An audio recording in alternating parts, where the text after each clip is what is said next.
Shalom buat kita semua. Pada saat ini saya akan membacakan sebagian firman Tuhan yang tertulis di dalam Filipi 4 ayat yang 13.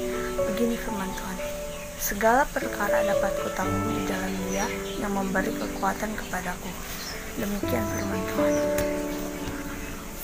Saudara-saudara yang terkasih di dalam Tuhan, pada saat ini saya akan menceritakan kisah tentang Saulus. Saulus dari Tarsus adalah seorang Farisi di Yerusalem. Setelah penyaliban dan kebangkitan Yesus Kristus, dia bersumpah akan memusnahkan gereja Kristen baru.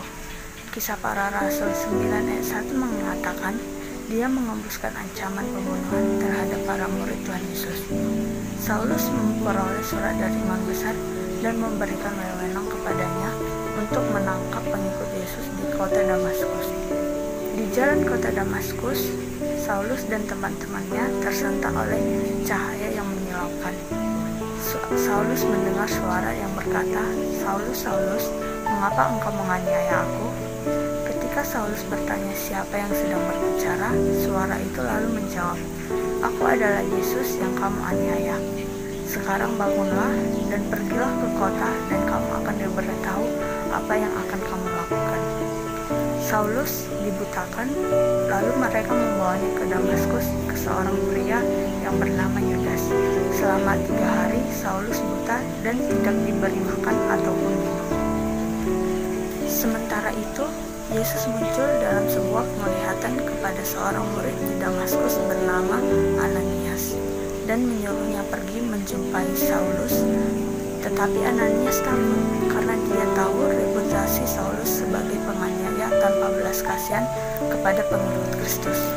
Yesus mengulangi perintahnya, menjelaskan bahwa Saulus adalah alat pilihannya untuk menyampaikan Injil kepada orang yang bukan Yahudi, raja-raja mereka, dan orang-orang Israel.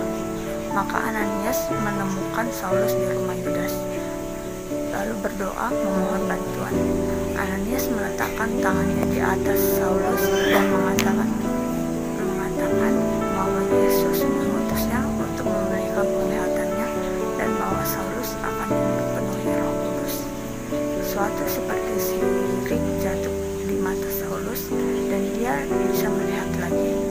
Ia bangkit dan dibaptis ke dalam iman Kristen. Saulus makan dan mendapatkan kembali kekuatannya. Dia tinggal bersama-sama murid Damaskus selama 3 hari. Setelah pertobatan Saulus, dia mengubah namanya menjadi Paulus.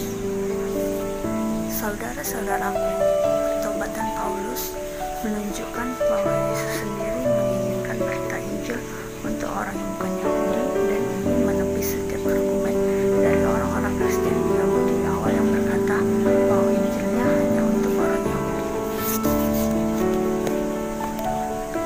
Saudara-saudaraku, orang yang bersama Paulus tidak melihat Yesus yang bangkit, tetapi Paulus melakukannya. Pesan ajaib ini dimaksudkan untuk satu orang saja, yaitu Paulus. Di sini kita bisa belajar bahwa Yesus tidak membedakan antara gerejanya dengan para pengikutnya dan dirinya sendiri.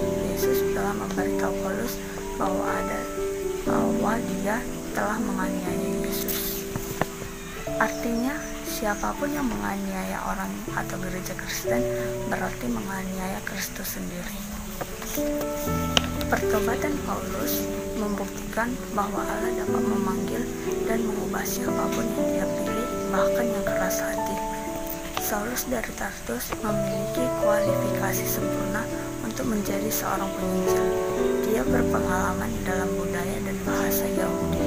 Pendidikannya di Tarsus membuatnya akrab dengan bahasa dan budaya Yunani. Pelatihannya dalam teknologi Yahudi membantunya menghubungkan perjanjian lama dengan Injil. Ketika menceritakan kembali pertobatannya di kemudian hari kepada Raja Agripa, Paulus berkata, Yesus mengatakan kepadanya, "Sulit bagimu untuk menendang tongkat runcing." Sebuah tongkat yang tajam digunakan untuk mengendalikan lembu dan sapi.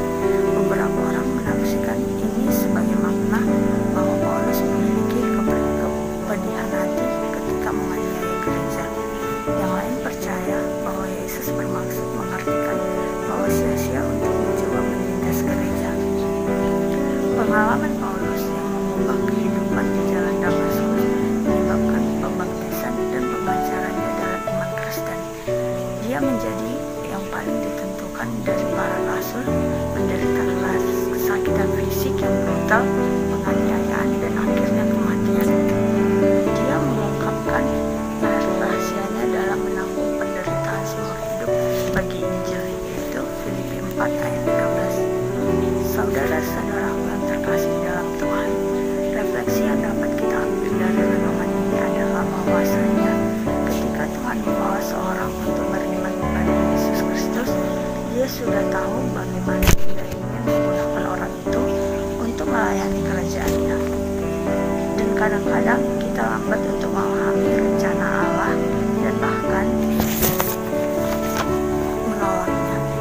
Yesus yang sama bangkit dari kematian